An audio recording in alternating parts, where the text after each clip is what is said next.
Ambitious careers run on checklists. Hit the target, earn the title, repeat. But somewhere between late-night emails and next quarter goals, you might start to wonder whether the ladder you're climbing leans against the right wall. This is where a smarter approach helps. Instead of pushing harder on autopilot, pause and ask better questions that realign success with your values, sharpen your impact with other people, and make room to actually enjoy the life you're building. The result is practical progress, clearer goals, steadier relationships, bolder decisions, cleaner ethics, and a habit of joy that doesn't wait for perfect conditions. Today, you'll work through a set of practical questions that reshape how you aim, relate, improve, decide, and enjoy. Each question does a specific job, clarifying success, revealing your impact, guiding progress, prompting ownership, sizing risk, grounding integrity, and reclaiming joy. Let's start with the vision question. What's your definition of success? Looking back at earlier versions of your life is a good reminder that yesterday's must-haves age fast. Trends come and go, and so do the things we once chased, which is why the vision question matters. How do you define success? The point is to notice how past desires can still steer today's decisions long after their shelf life has expired. From there, zoom out and admit you didn't invent your scoreboard in isolation.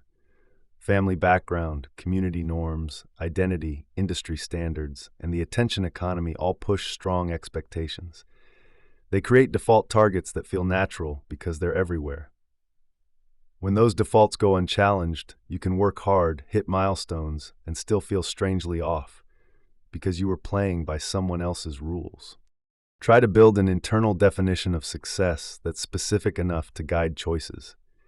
Pick goals with specific outcomes so you know when you've actually won and can celebrate, instead of sliding into endless more. Keep an eye on the trade-offs, because professional wins lose their shine if they hollow out your personal life. Achievements that cost closeness with the people you love won't feel like success for long. There's one more layer that keeps the whole thing honest. Shift part of your definition from what you get to who you're becoming. Choose the kind of person you want to be known as, then back it with visible habits that show up at home and at work.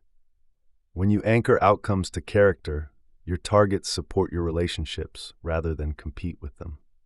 In the end, the vision question asks you to learn from the past, reject inherited yardsticks, name clear goals, protect what matters most, and measure success by both results and the person you're becoming.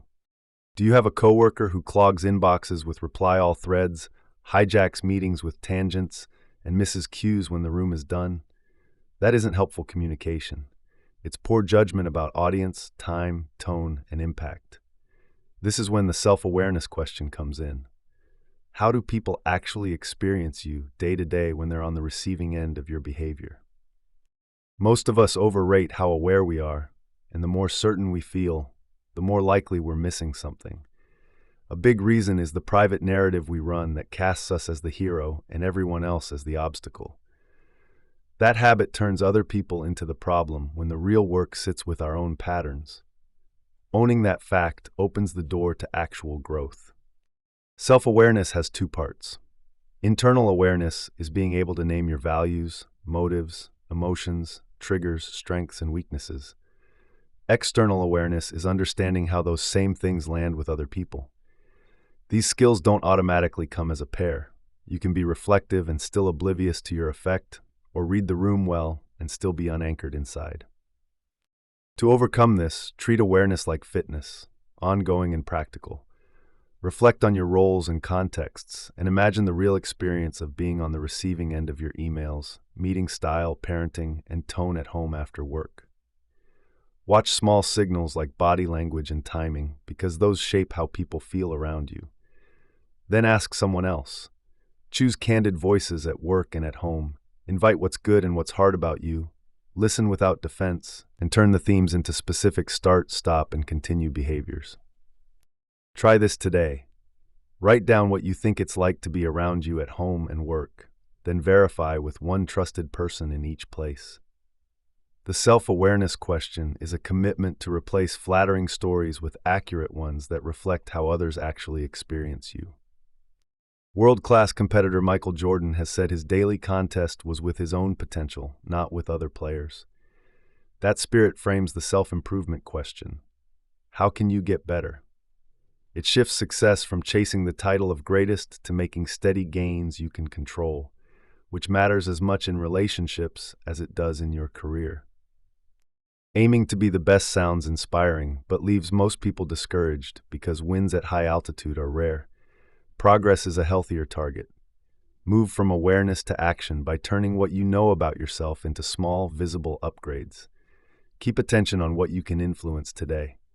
It's common to blame leaders, tools, or a partner's habits, yet momentum starts with basics you control. Being on time, closing loops, and showing up well in everyday interactions. Owning controllables is where improvement begins. Protect that effort with 5 kinds of insurance. Simple safeguards you build into your habits to cut the most common risks that derail improvement. Irrelevancy insurance keeps you learning new skills so you don't stall as the world changes. Ego insurance reminds you that past wins don't excuse weak habits in teamwork or empathy. Comparison insurance turns others' excellence into ideas to adopt, while stepping back when metrics trigger envy. Offense insurance helps you invite feedback and handle it without becoming defensive. Finally, roller coaster insurance steadies you through highs and lows by requesting input proactively and sorting what to keep, test, or ignore. Make it practical.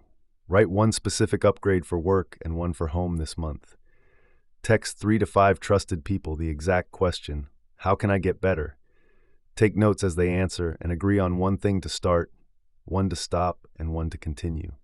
In the end, this question is a daily decision to measure success by progress you can prove. When everything goes well, people line up to take credit. When outcomes slip, fingers fly. That's where the humility question comes in. What mistakes can you own?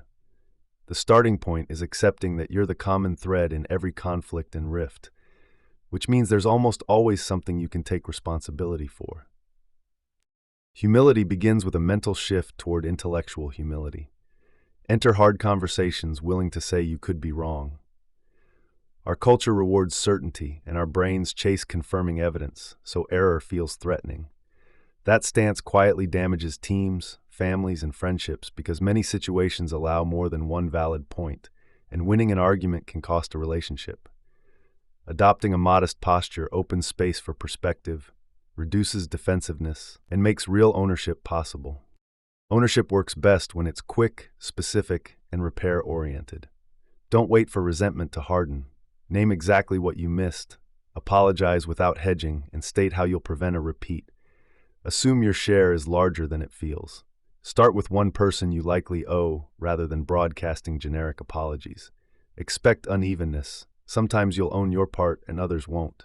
Do it anyway, because your growth isn't contingent on their response. In healthy teams, multiple people volunteer responsibility, the hunt for a fall person ends, and problems get solved faster. Start by reviewing the last month and pick one relationship to repair. State what you did, say sorry, and add a prevention step you will actually do. In the next disagreement, open with the words, I could be wrong, then acknowledge one point the other side may have right before offering your view. Over time, be slow to claim credit and quick to apologize. The humility question is a daily choice to own your part, protect trust, and keep relationships and results moving forward. Do you remember the game of life with its tidy path through marriage, parenthood, and a steady career? It's a fun script, but many lives today don't look like that board. Prices are higher, timelines stretch, careers zigzag, and shocks can flip plans overnight. That's why the potential question matters.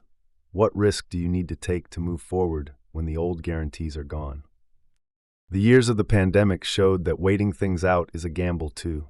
The people and teams that kept momentum were the ones who adapted fast, learned new tools, tried alternatives, and kept going after missteps.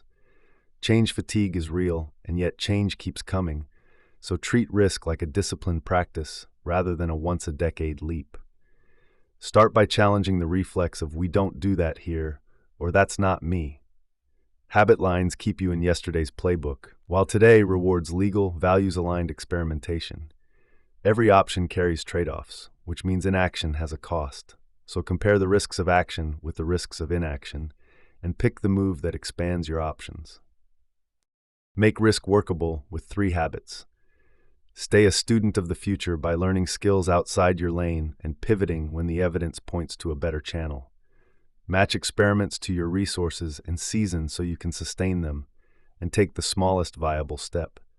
Be willing to look like a beginner. Frequent, small tests compound learning, and many successes start with awkward first versions. When you miss, write the real worst case. Decide whether the problem was the bet or the execution, and adjust.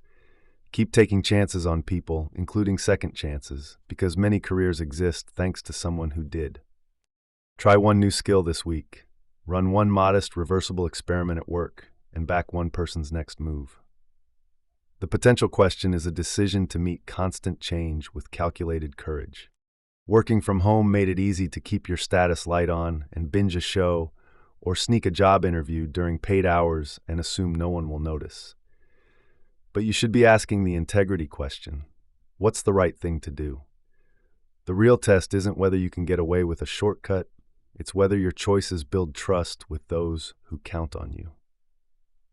People can usually sense when something's off, even without proof, and that feeling erodes credibility fast. Small compromises, padding an expense, shading a number, letting bias steer a hire, don't stay small. They compound into lost trust, stalled opportunities, and the uneasy habit of watching your back. Integrity means being the same person in public and in private. Doing the right thing gets harder in cultures where backstabbing or inflated metrics are rewarded, yet your standard is still your choice. A practical way to hold it is to anchor decisions to good intentions for the right reasons, then widen the lens from what's best for you to what's best for everyone affected. Some dilemmas have more than one defensible answer. When your team sees you weighing people alongside profit, they're more likely to trust your call. Accountability locks it in. Make your reasoning visible. Invite colleagues and loved ones to question you when something feels off, and remove easy hiding places with simple transparency. Put this into action today. If there's a wrong you can make right, a refund, a correction, a clear update, do it now. If you face a shortcut that would benefit you, decline it and choose the step you'd be proud to explain. The integrity question is a daily decision to protect trust by doing what's right, even when it costs more in the moment. You've seen it happen. Someone nails the habits, hits the targets, earns the promotion, and still feels flat. That moment sets up the fun question. Am I enjoying it? The blueprint for achievement is well known, but without the skill of enjoyment, life turns into permanent grind mode even when there are wins. We inherit loud ideas about what happiness should look like, and comparison keeps moving the goalposts. Many high earners don't act like they're doing well because they keep looking sideways. Research in positive psychology points to a more practical path. A satisfying life has 3 parts. The pleasant life is about savoring the past, enjoying the present, and staying optimistic about the future. The good life comes from living core virtues like wisdom, courage, love, justice, temperance, and transcendence. The meaningful life comes from purpose. The questions so far have been about addressing the good and meaningful parts. The fun question asks you to claim the pleasant part on purpose. That starts with permission. If you can afford an experience you value, plan it and refuse the guilt. Use what you have instead of curating it in a box. At the same time, don't outsource fun to expensive moments. Curiosity turns everyday life into a source of free enjoyment if you let it. Know what you actually like at work and with people, and tilt your calendar toward the tasks and relationships that energize you. Practice simple savoring and gratitude, so you notice what you'd miss if it were gone. Life will remain difficult. Politics, setbacks, illness, and imperfect seasons are part of the deal. Enjoyment doesn't wait for ideal conditions. It asks what's still good today and makes space for it. The fun question is your daily cue to choose joy now in the life you actually have.